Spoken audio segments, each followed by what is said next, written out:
Glória a Deus. Deus seja louvado. Abra sua Bíblia em Êxodo, capítulo 25. Êxodo, capítulo 25, versículo 1. Êxodo, capítulo 25, versículo 1.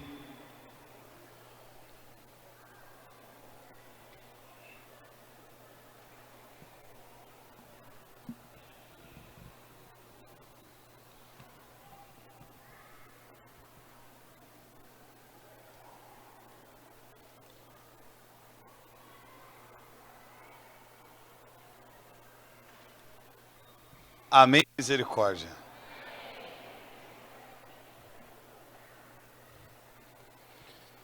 Eu habitarei no meio deles, é o tema da pregação. O texto que nós vamos usar é de Êxodo, capítulo 25, versículo 1. Nós vamos falar sobre o Mishkan, que é o tabernáculo. O Senhor disse a Moisés: dize aos israelitas que me façam uma oferta. Aceitarei essa oferenda de todo homem que a fizer de bom coração. Eis o que aceitareis à guisa de oferta: ouro, prata, cobre, púrpura violeta e escarlate, carmesim, linho fino, peles de cabra, peles de carneiro tingidas de vermelho, peles de golfinho, madeira de acácia, azeite para candeeiro, aromas para o óleo de unção e para os incensos odoríferos, pedras de ônix e outras pedras para os cabochões do éfode do peitoral. Eles me farão um santuário e habitarei no meio deles. Construireis o tabernáculo e todo o seu mobiliário exatamente segundo o modelo que vou mostrar-vos. Vamos aplaudir a palavra do Senhor.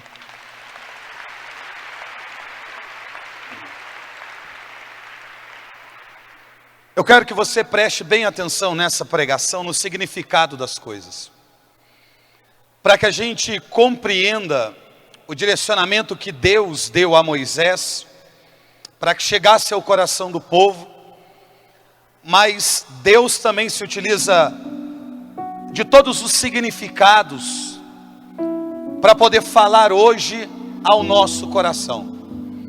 A primeira coisa que nós precisamos saber a respeito do Mishkan, do tabernáculo, que foi o próprio Deus quem quis que Moisés construísse esse estabelecimento.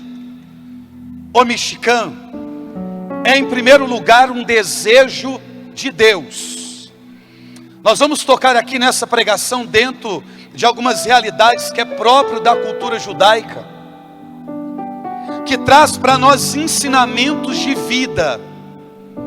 Deus, para poder se comunicar com o seu povo, por vezes, Ele ensinava e direcionava os seus, através do significado dos objetos, dos utensílios, de cada coisa relacionada à cultura do povo, porque por detrás de cada uma daquelas coisas, sempre existia uma mensagem de Deus.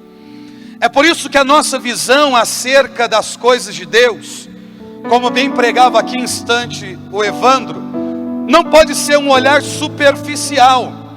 Que bom que nós compreendemos que o nosso patamar, ele tem que ser elevado, porque estando em um patamar elevado, o nosso panorama de visão, a nossa perspectiva é muito mais abrangente do que quando estamos em lugares inferiores. Para poder olharmos para a estrutura do Mishkan, nós precisamos fazer isso a partir de um ponto de vista de quem está em um alto patamar. Por isso eu creio que é um propósito, e foi um propósito de Deus, porque uma pregação ela tem completado a outra e trazido significado para aquilo que está por vir. A primeira coisa, o tabernáculo é um desejo de Deus. Nós olhamos para o Senhor que fala ao coração do seu servo Moisés em Êxodo capítulo 3, e diante daquela sarça, enquanto Moisés apacentava o rebanho de Jetro, seu sogro, sacerdote de Madiã, e em um momento em que ele conduzia as ovelhas para além do deserto, ele se deparou com algo que chamou a sua atenção. A Bíblia diz que ele percebeu a uma certa distância que havia um arbusto que a Bíblia chama de sarça, que ardia em brasas, que pegava fogo, mas não se consumia. Esse é um mistério chamado Teatresomenoi, é o espetáculo da graça acontecendo. Quando Moisés se depara com esse cenário, o texto bíblico diz assim, que Moisés falou: vou me aproximar para saber por que a sarça não se consome. O que chama a atenção de Moisés não é o fato do fogo no meio daquele ambiente, e aonde ele poderia pensar, mas como que um arbusto pega fogo do nada? Não é o fato de uma sarça estar pegando fogo que chama a sua atenção. O fogo não impressiona Moisés. O fato de não ter mais ninguém ali e parecer que realmente algo sobrenatural não impressiona Moisés. Até porque Moisés é um homem que foi instruído na cultura do Egito e aprendeu muitas coisas, estudou sobre a medicina antiga do Egito, estudou administração, sabia tudo sobre astrologia, teve uma educação principesca. Então nós não falamos de uma pessoa sem instrução, nós estamos falando de um homem intelectual que teve uma vida preparada para herdar o trono do Egito, mas esse não era o projeto e o propósito de Deus. E saindo de lá com aproximadamente 40 anos, constrói a sua vida nas proximidades de Madiã, se casa, mas se torna funcionário do seu sogro, e agora com a idade de 80 anos, ele se depara com esse mistério. Mas o que chama a atenção de Moisés? A madeira, é a sarça. Vou me aproximar para saber por que a sarça não se consome. O mistério não está no fogo, o mistério está na madeira. Porque o fogo destrói tudo que toca, consome tudo que toca. Mas o que tem de especial nessa madeira, o arbusto da sarça, é algo que rapidamente seria deteriorado pelo fogo, mas ele fica a uma certa distância, observando o acontecimento, e percebe que a madeira não é consumida pelo fogo. Ele diz: eu vou chegar perto, eu vou me aproximar. Porque quando nós falamos sobre coisas misteriosas, são coisas que são reveladas a homens e mulheres que têm a coragem, o desejo, a ousadia de se aproximar daquilo que Deus está mostrando. É por isso que aqueles que ousam se aproximar do Deus Todo-Poderoso, a este ou a esta, se faz que se cumprir na vida dele aquilo que a palavra diz. Para esses homens estão reservado coisas que olhos não viram, que ouvidos não ouviu, e não chegou ao coração do homem. Você que veio este ano ao clamor de vitória, saiba que aqui Deus reservou para você coisas extraordinárias. Extraordinárias. Moisés se aproxima, Deus diz: tira as sandálias, vamos ganhar tempo. Ele tira, o território é santo. Deus fala com Moisés para voltar para a realidade do passado. Por que Deus diz: Moisés, eu preciso usar de você para poder tirar o meu povo do Egito? Eu acho interessante a metodologia de Deus. Me impressiona a forma com que Deus ensina. Moisés é um homem que teve uma vida construída no Egito, saiu do Egito, fugiu daquela realidade, e Deus está mandando Moisés voltar para a realidade do passado, porque Deus só pode fazer grandes coisas na vida dos homens e das mulheres que tiveram a coragem ao longo da vida de resolver as questões do seu passado. Porque se não tivermos coragem, em um determinado tempo da nossa vida, de parar, de voltar e resolver coisas que tínhamos que ter resolvido, mas não tivemos coragem, deixamos para trás, nós jamais seremos usados por Deus em potencialidades. Deus está dizendo: eu quero usar de ti, Moisés, mas primeiro volta e conserta uma situação que precisa ser consertada, porque eu só posso usar de maneira extraordinária homens que tiveram a coragem de endireitar a sua vida e não tem nada que os oprima no passado. Como é que está o teu passado? Será que você não tem que voltar e pedir perdão para ninguém? Será que não tem coisas que você precisa resolver? Porque quando você lembra hoje, você chora, dói na sua alma, te fere, te deixa depressivo com sentimento de morte. Vai lá, Moisés. Moisés foi. Depois daquelas 10 pragas, Deus vai te retirar o povo do Egito de lá. O historiador Flávio Josefo diz que eram aproximadamente 2 milhões de pessoas. Alguns outros estudiosos, historiadores, dão em aproximado o número de 1,5 milhão de pessoas, mas a Bíblia fala de 600 mil homens, porque não estavam computado as crianças, as mulheres e os idosos, e os enfermos. Entre 1,5 milhão a 2 milhões de pessoas. Claro que o faraó não vai liberar o povo com tanta tranquilidade. Deus diz: eu vou endurecer o coração do faraó. Oh Deus, o que está ruim vai ficar pior. Vai endurecer o coração do faraó, mas Deus quer revelar o seu poder. Então Deus envia as 10 pragas. E o termo hebraico relacionado às pragas do Egito fala sobre mãos. E a terminologia no hebraico aponta para os dedos. Então o que foi que Deus fez? Deus pegou as suas mãos, encravou no Egito, porque cada dedo de Deus fincado na terra do Egito era uma praga que se manifestava. Então quando ele finca os 10 dedos do Egito e revela as 10 pragas, ele tira o povo de lá, porque ele revela ao faraó e a Moisés que vai sustentar o povo com mão forte. Com mão forte. A mesma mão, ou as mesmas mãos que retiraram mais de 2 milhões de pessoas do Egito, é as mesmas mãos que estão sendo encravadas na tua alma nessa tarde, não para trazer praga, mas para trazer a graça e os benefícios de Deus. Deus vai te apertar.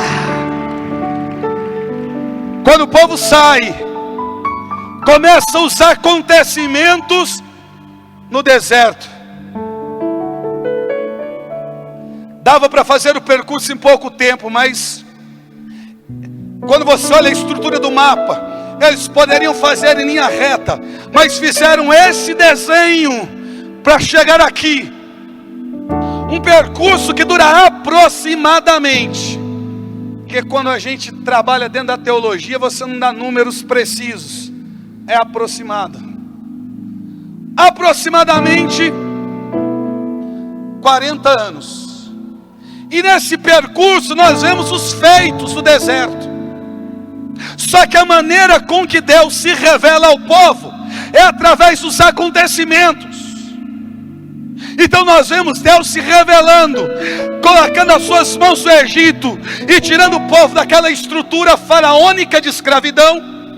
Nós vemos Moisés falando com Deus acerca da opressão do exército do faraó, que queria levar o seu povo, o povo hebreu novamente, para aquele aprisionamento. Moisés se utilizar daquele cajado, ferir as águas, e aquilo se dividir em duas metades, para que o povo passasse a pé enxuto e do outro lado pudessem cantar por intermédio de Midian, dizendo: só o Senhor é Deus. Miriam, irmã de Moisés. Deus se revelou pela nuvem à noite, que pegava fogo, e de dia, que fazia sombra. Agora vamos ser sinceros, eu não sei quantas pessoas tem aqui, mas imagine 2 milhões de pessoas, o tamanho de uma nuvem para fazer sombra para 2 milhões de pessoas. Eu estou falando daquela pequena nuvem que Elias viu, como a palma da mão de um homem, não. É uma nuvem para fazer sombra, para proteger o povo do sol, de uma sensação térmica de quase 50 graus, do deserto daquela região, para poder fazer sombra para 2 milhões de pessoas. E essa mesma nuvem à noite pegava fogo e aquecia esse mesmo povo. Foi Deus quem inventou o ar-condicionado, o aquecedor. A Bíblia diz que a roupa não gastava. É quase igual as camisas que a gente vende, né, Evandro? Não acaba nunca. A sandália não gastava, não envelhecia. 40 anos andando no deserto, e a sandália estava do mesmo jeito. Do mesmo jeito. A roupa não precisava mudar. Se trocasse era por higiene, não porque estava gasta. As sandálias também. A sombra aquecia quando tinha sede. Água, fome. Maná, que é uma palavra grega meio egípcia, que significa: o que é isso? E quando enjoava de comer o maná, porque caía aquele pó do céu e fazia as tortas, o bolo, e por mais que seja gostoso comer a mesma coisa todo dia, acaba ficando ruim. E aí vem as codornizes do céu. Ou seja, aqui é o pão, mas aqui já não é mais o pão. Aqui é o que? A carne. Então isso prefigura a transubstanciação, a transformação da substância, que sobe como pão e desce como corpo. Os vossos pais comeram maná no deserto e morreram, mas eu sou o pão vivo que desceu do céu. Quem come o meu corpo e bebe o meu sangue permanece em mim e eu nele. Deus já está ensinando o povo lá no Egito, lá no deserto, a ser católico. Já estão dizendo: vocês vão precisar que a substância, precisar que o pão seja transformado em carne, para que vocês resistam ao deserto e à peregrinação. O povo foi ensinado o conceito de catolicidade no Antigo Testamento. É por isso que eu amo a igreja, una santa católica e apostólica romana. Só que Deus se relaciona com o povo pelos acontecimentos. E aí tem um problema. É o Deus dos feitos, é o Deus dos milagres, é o Deus do poder, é o Deus da nuvem, Deus da água, Deus do maná, Deus das codornizes. Mas quem é Deus? Quem Ele é, como Ele fala, qual é o timbre da sua voz? Aí Deus diz: eu não quero que a nossa relação seja a partir de milagres, de feitos, de ações, mas eu quero que o meu povo aprenda conceito de intimidade.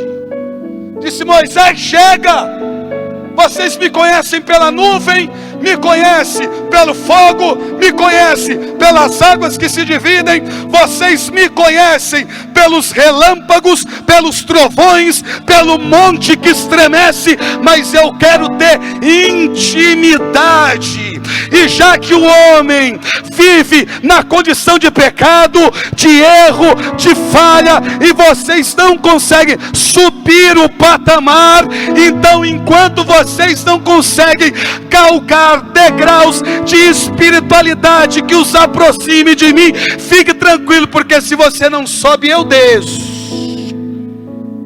Só que eu não quero ficar em qualquer lugar. Então, como eu quero habitar no meio de vocês, constrói o mexicano, a tenda, o tabernáculo. O tabernáculo é a evolução da tenda do encontro.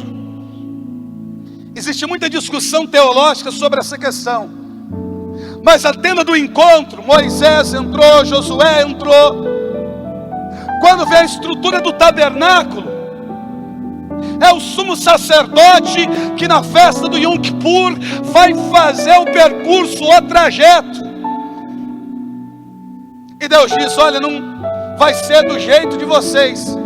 Vocês precisam respeitar as medidas que eu os darei. E Deus começa a falar sobre aquilo que o povo precisava ofertar.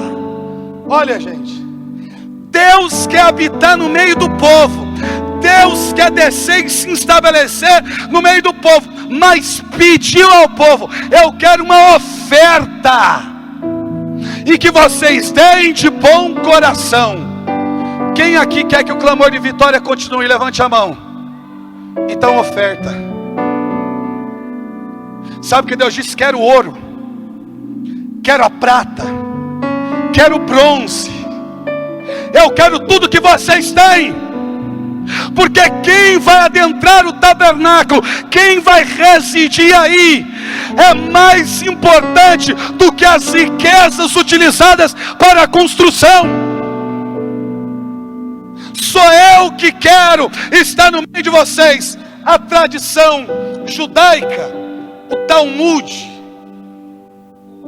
ele diz assim, que antes da criação do mundo, 7 coisas já existiam. Antes do mundo ser criado, antes de Deus dizer: façamos o homem à nossa imagem e semelhança, segundo a tradição do povo judeu, segundo o Talmud, 7 coisas já existiam antes da criação do mundo. A primeira delas, a Torá. A Torá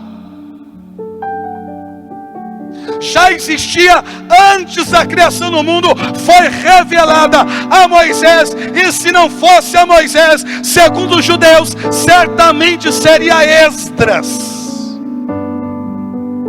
Gênesis, Êxodo, Levítico, Número, Deuteronômio, aonde você faz a leitura da Torá, e um intervalo de tempo de 1 ano, aonde você não encontra dentro da Torá divisões de capítulos e versículos bíblicos. Elas são divididas em paraxás.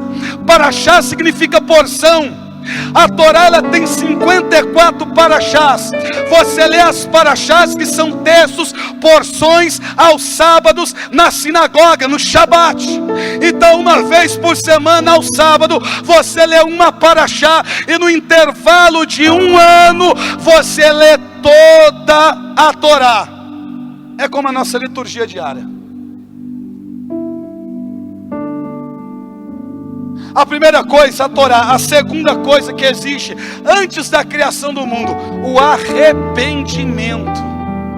Primeiro Deus dá a cura, depois a enfermidade. O arrependimento já existe antes da criação do mundo, antes da criação do ser humano, porque Deus sabe de todas essas coisas. A terceira coisa que existe antes da criação do mundo, o jardim do Éden. A quarta coisa, o trono de Deus, seja o da justiça ou da misericórdia. A quinta coisa, o nome de Yeshua, do Messias. Antes dele vir o nome, já existe antes da criação do mundo. A sexta coisa, o Gehinnom, o inferno. Existe o arrependimento, mas existe o inferno antes da criação do mundo. O povo às vezes diz que céu, inferno e purgatório, principalmente relacionado ao purgatório, é uma invenção de Agostinho. Imagine o que eles não diriam estudando a tradição judaica, aonde o inferno, o Gehinnom, existe antes da criação do mundo. E a sétima coisa, o templo. Porque Deus disse: eu vou mostrar a você aquilo que eu quero que você construa. Ou seja, o que Moisés fez na terra é uma réplica daquilo que já existia no céu. Então Deus está dizendo: faça exatamente como eu vou te mostrar, porque você vai construir essa réplica. Só que olha, Moisés viu, mas o que Moisés viu é praticamente impossível de ser construído. Então Deus pegou alguns homens e os dotou de sabedoria. Uma pessoa comum, ela usa 6% da sua capacidade intelectual. Um gênio usa 8% da sua capacidade intelectual. Deus restituiu 100% da capacidade intelectual desses homens que ouviram Moisés e fizeram aquilo que Moisés estava dizendo acerca daquilo que Deus mostrou. E quando terminou a construção, eles se esqueceram de tudo. Esqueceram de tudo. Eles tiveram que ser revestidos de capacidade para fazer o mexicano. E Deus deu os materiais. O ouro na Bíblia fala sobre divindade, ele é divino. A prata fala sobre redenção, ele é o redentor. O bronze fala sobre o sofrimento, ele é o sofredor. Quando fala do ouro, da prata e do bronze, está falando sobre Yeshua, sobre o Cristo, dizendo: ele é divino no ouro, ele é redentor na prata, e ele é o servo sofredor no bronze. Fala da sua paixão, morte e ressurreição no Antigo Testamento. Esse templo, essa casa, o Meshkan, a habitação de Deus, revela o Yeshua, revela o Cristo sobre a terra. Só que como enxergar essa dimensão? Como ver claramente o que Deus revela? Aí Deus diz que Ele quer alguns tecidos de cores específicas: azul, púrpura, escarlate e linho fino, que é o branco. O azul fala de Jesus como Filho de Deus, apresentado no Evangelho de João. A púrpura, Jesus é o Rei, apresentado por Mateus. Escarlate, Jesus é Salvador, apresentado por Lucas. Linho fino, Jesus, homem perfeito, apresentado por Marcos. Vamos lá. O tabernáculo, ele era 25 metros por 50 metros, 25 metros, 50 metros. Havia uma cerca, como uma espécie de um muro, 60 estacas, 60 pilares em torno de toda essa estrutura. A madeira era de acácia, porque é uma madeira que não se corrompe, não embolora. ela é símbolo da incorruptibilidade do corpo de Cristo. Então cada madeira, cada estaca nessa cerca aponta para a incorruptibilidade do corpo de Cristo.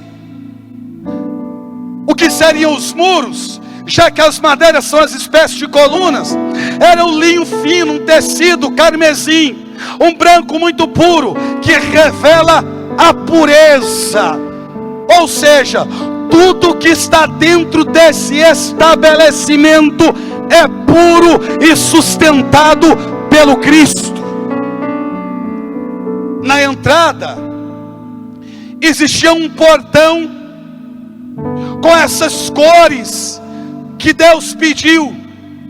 Então cada uma dessas cores, diante agora desse portão, que tem essa cerca e tem uma estrutura construída dentro, que nós vamos falar sobre ela. Quem chega diante do portão, vê um portão com um tecido azul, púrpura, escarlate e linho fino. Então o homem ou a mulher que fosse ao sumo sacerdote, quem chegasse diante daquele portão, já tinha uma revelação diante dos olhos. Qual? Primeiro, Jesus é o Filho de Deus. Segundo, Jesus é o Rei. Terceiro, Jesus é Salvador. Quarto, Jesus é o homem perfeito. Esse portão revelava os 4 evangelhos: Mateus, Marcos, Lucas e João.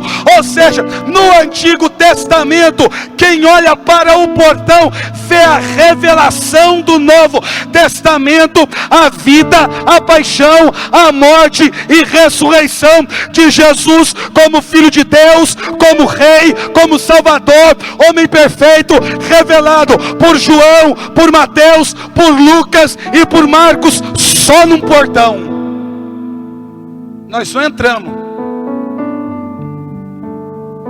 sustentando os portões, e cada uma dessas estacas em torno, os 60 pilares, em cima, aqui, aclopado, tinha uma estrutura de prata, em todas essas estacas em torno. Em cima era prata, a madeira, acácia, a base, bronze. Em torno da madeira, o linho fino. Aqui tem a prata. Aqui tem um bronze. Aqui tinha uma argola, uma corda amarrada nas 60 estacas. Essa corda era amarrada e esticada até o chão. E aqui tinha uma estaca fincada, amarrada também a corda, metade dentro, metade fora, nas 60 estacas. O que é que esse poste revela? Aqui em cima, a prata, ele veio para nos salvar, para redimir o homem. Ele veio como Salvador. A corda, que era de pele de cabra, fala sobre o pecado do homem. Ele se fez pecado por nós na corda que desce. A estaca de bronze fala sobre o sofrimento. Ele se fez sofrimento, ele sofreu por nós. Ele veio como Redentor, desceu, assumiu o nosso pecado. Aqui ele sofreu. A estaca enterrada diz que ele morreu, mas a parte que está aparecendo diz que ao 3º dia ele ressuscitou. Paixão, morte e ressurreição em uma corda esticada. Por isso que é bom estudar. Ele veio como Salvador, desceu, através daquela corda assumiu o nosso pecado. Aqui na estaca ele se torna um servo sofredor. Morreu a encravá-la na terra, mas ficou a metade para fora. Ele morre, mas ressuscita. Esse primeiro portão se chamava caminho. Quando você passa por esse primeiro portão, você chega em um ambiente chamado átrio. Deus tinha pedido alguns outros elementos: peles de cabra, que fala sobre o profeta; peles de carneiro tingidas de vermelho, que fala sobre o sangue do cordeiro; peles de texugo, a nossa tradução Ave Maria fala golfinho, tradução deixa para lá, fala de ausência de beleza; madeira de acácia, incorruptibilidade; o azeite, ele é ungido; as especiarias, fala de adoração; as pedras de ônix, fala do corpo místico de Cristo, que é a igreja. Todos esses materiais que seriam utilizados na construção, quando passa pelo portão que revela os evangelhos e a característica de Cristo, você chega no átrio, é um ambiente de fora. A primeira coisa que você encontra é o altar do sacrifício, porque quem passa por esse ambiente, chega no ambiente, diante do altar, aonde você precisa sacrificar. Tem que sacrificar. Depois que você, o sumo sacerdote no caso, fazia ali o sacrifício, logo após existia uma pia de bronze, de água, onde tinha que lavar as mãos.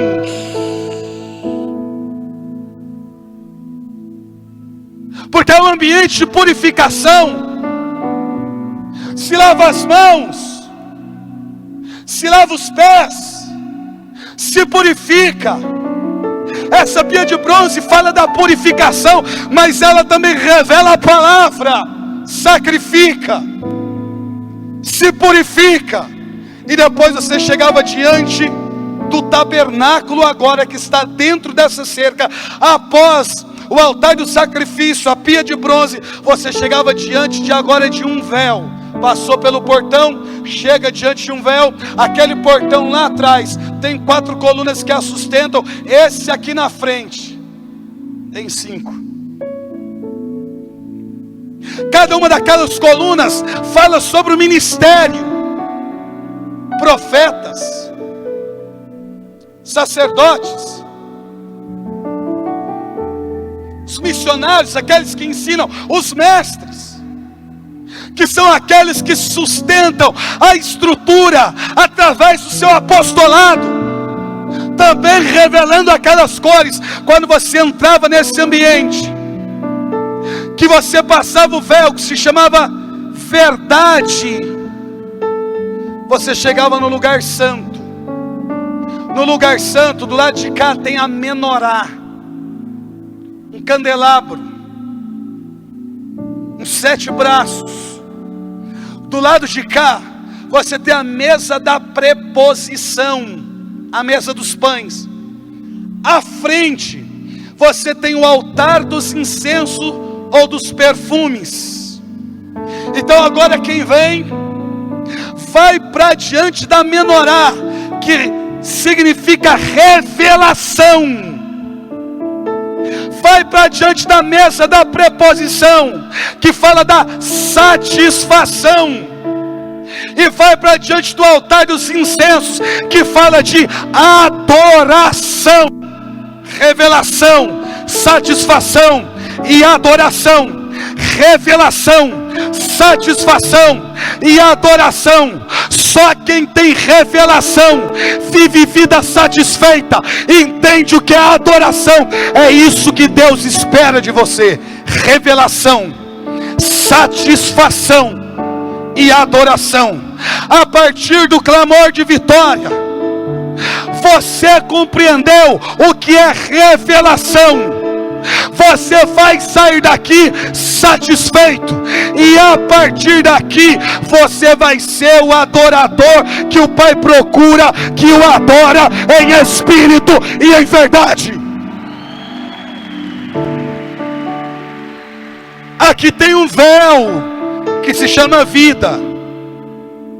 Aqui tem o altar dos perfumes, dos incensos, das fragrâncias. Então ali precisa soprar.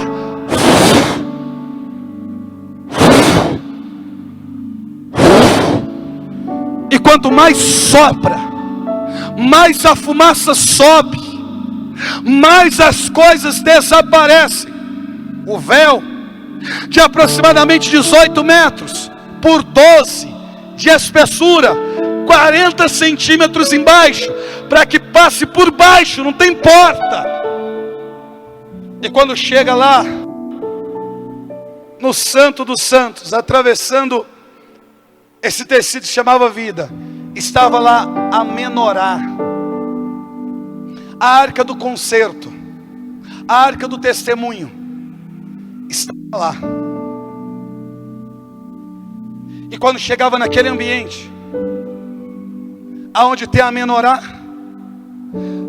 construída de madeira de acácia, revestida de ouro por dentro e por fora, dentro desse caixote, como uma espécie de uns bastões, como se fossem andores, para carregar aqui sobre os ombros dos levitas. Estava lá dentro um pote com maná, as tábuas da lei, a vara de Araão. Em cima tinha uma tampa chamada propiciatório. Sobre a tampa do propiciatório, 2 querubins alados, ligados sobre a tampa do propiciatório nos joelhos, a ponta das asas encostando em cima. Os 2 querubins alados tinham rosto de criança e olhava para dentro da arca, porque a arca no lado de dentro revela o reino de Deus, e os querubins têm o rosto de criança, porque quem não for como criança não poderá ver a Deus.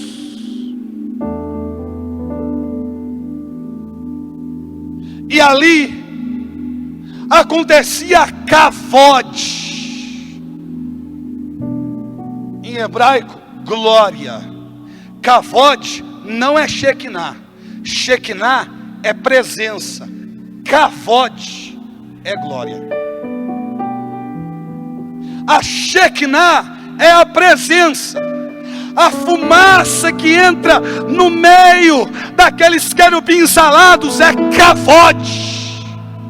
Kavod é glória. A glória traz a presença. Quem quer presença precisa pedir glória. Quem quer sentir a presença, entenda que ela vem revelada na glória que se manifesta.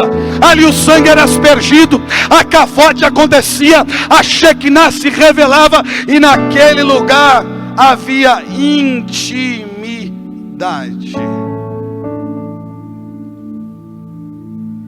Que arca é essa? A Arana Kodesh é o utensílio máximo da representação de Deus sobre a terra. Não existe nada que revele Deus como essa arca. Não existe nada que aponte para Deus como essa arca. Não existe nada que comporte a glória como esta arca. Porque as tábuas representam o Pai, o maná representa o Filho, a vara de Araão representa o Espírito Santo. É a trindade de maneira representativa dentro daquela arca: o Pai, o Filho e o Espírito Santo. Biblicamente 2 vezes aconteceu isso na história, falando sobre a Arana Kodesh, a arca do testemunho, que no seu interior carregava as tábuas, que é o Pai, o maná, que é o Filho, a vara, que é o Espírito Santo. Esse mesmo acontecimento se deu em uma cidade pequena, aonde o arcanjo Gabriel foi à casa de uma menina entre 14 a 16 anos. O seu nome era Maria. O texto bíblico diz que o anjo se colocou diante dela e disse: ave cheia de graça, o Senhor é contigo. A Bíblia diz que a partir daquele momento a sombra do Altíssimo a envolveu. O Altíssimo é o Pai. Ela ficaria cheia do Espírito Santo e passaria a gerar no seu ventre o Filho de Deus. Na casa de Maria e sobre Maria estava o Pai, o Filho e o Espírito Santo de Deus. Charles, o que você está me dizendo? Eu estou te dizendo, nesse clamor de vitória, quando você lê Apocalipse capítulo 11, essa arca, ela é levada ao céu, Arana Cordes. Mas no capítulo 12, o texto sagrado diz: essa que vem revestida do sol, a lua debaixo dos seus pés, e sobre a sua cabeça uma coroa de 12 estrelas. Quem é essa que avança como a aurora? É a nova arca da aliança. E em qual tabernáculo ela está? Ela está no tabernáculo no Mexicano, chamado Igreja Católica Apostólica Romana.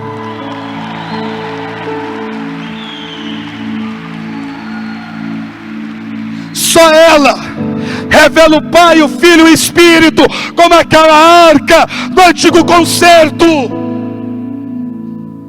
Obed-edom levou a arca porque Davi não quis levá-la para sua casa, porque os bois tropeçaram e alguém morreu ao tocar na arca. A Bíblia diz que Davi teve medo de Deus, não quis a arca. E Obed-edom, que era um levita, era um porteiro, levou a arca para sua casa. Ficou 3 meses na casa de Obed-edom. No primeiro mês o pai age com justiça, no segundo mês o filho com providência, e no terceiro o Espírito Santo com poder. Lá na cruz o mesmo cenário. Jesus olha para João e diz: eis aí tua mãe. E daquela hora em diante ele fez o que Obed-edom fez, levou Maria para sua casa. A arca não está na igreja presbiteriana, a arca não está na igreja batista, independente das suas ramificações. A arca do concerto, ela não está na Assembleia de Deus, Ministério Belém, Ministério Madureira, ou qualquer ministério que seja. A arca do concerto não está aqui no Templo de Salomão, aqui em São Paulo, no Edir Macedo. A arca do concerto não está na plenitude da graça de Deus. A arca do concerto não está na Igreja Internacional da Graça. A arca do concerto está na Igreja Una Santa Católica Apostólica Romana. Está.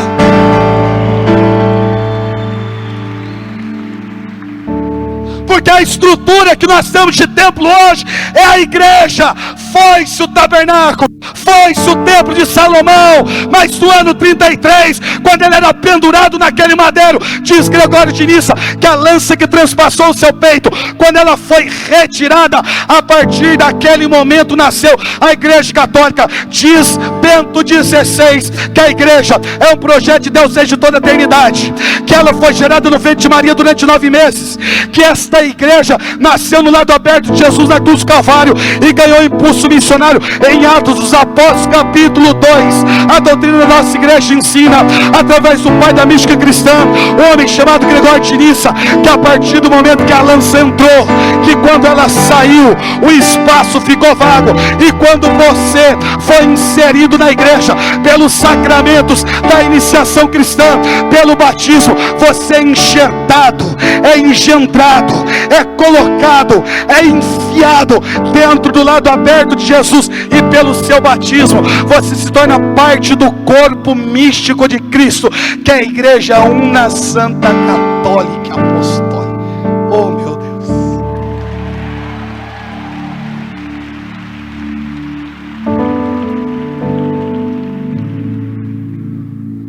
Eu amo ser católico. Eu amo ser católico. Tem alguma coisa melhor que ser católico? Ser católico 2 vezes.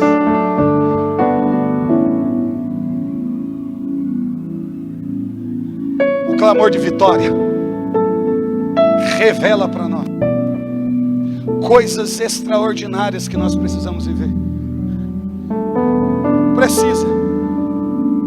Talvez aquela estrutura ficou, mas a partir do momento que eu tenho agora intimidade, é diferente. Por quê? No portão nós somos reconciliados, no altar somos redimidos, na bacia de bronze santificados, na mesa dos pães satisfeitos, no altar dos incensos nós o exaltamos, e no santo dos santos nós o tocamos e somos tocados. tocados por Ele. Deus quer te levar ao nível de intimidade, de mistério mais profundo do que aquele que você experimentou. Eu não sei se você está compreendendo aquilo que eu estou te dizendo, mas eu vejo literalmente a fumaça da cafode de Deus entrar dentro desse ginásio Celso Daniel, para que você receba a presença do Eterno sobre a tua vida, sobre a tua vida. Quer glória, quer presença, quer poder de Deus? Vá à missa, vá à missa. Não tem nada que seja tão sublime na terra como a missa.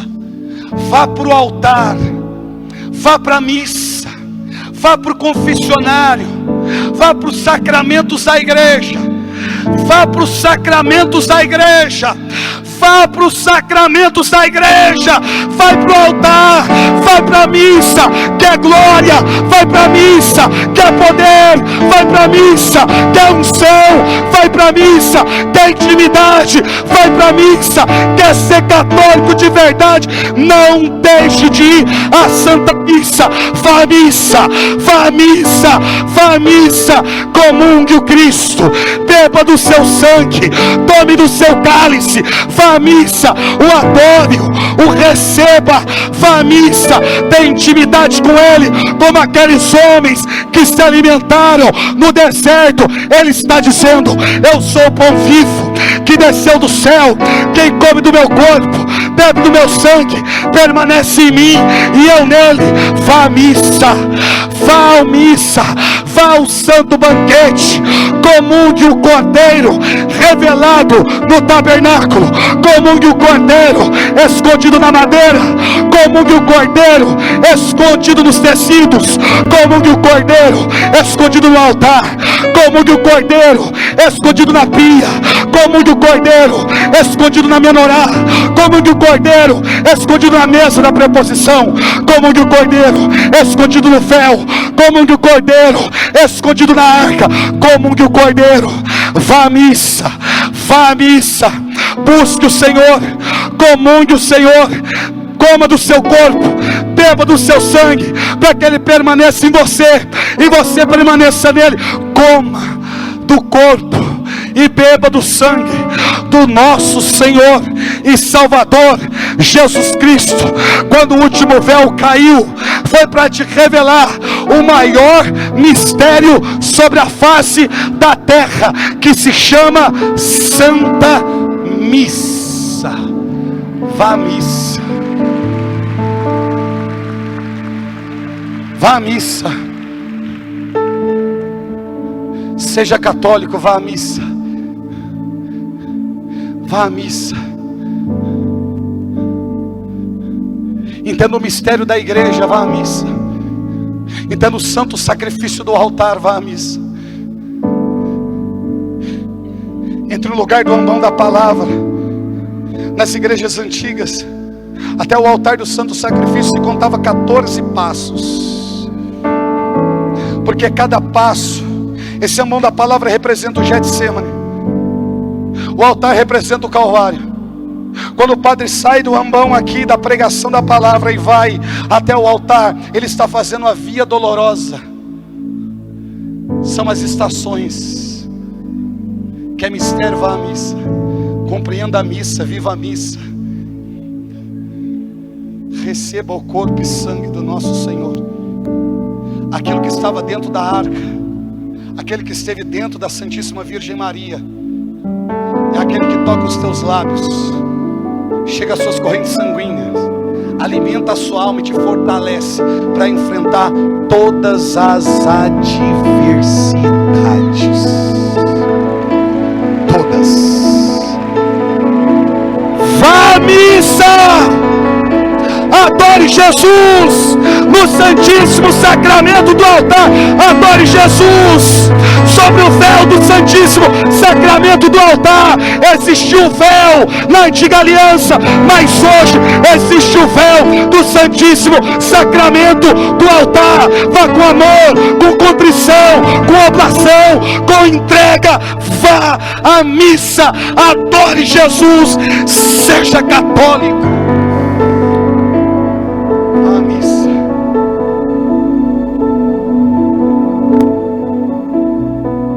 Acabou.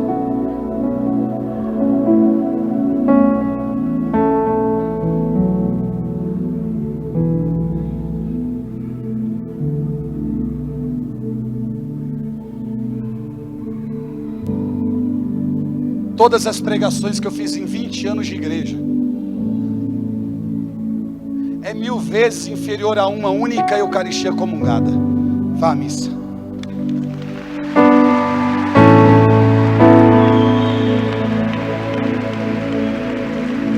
Fique de pé.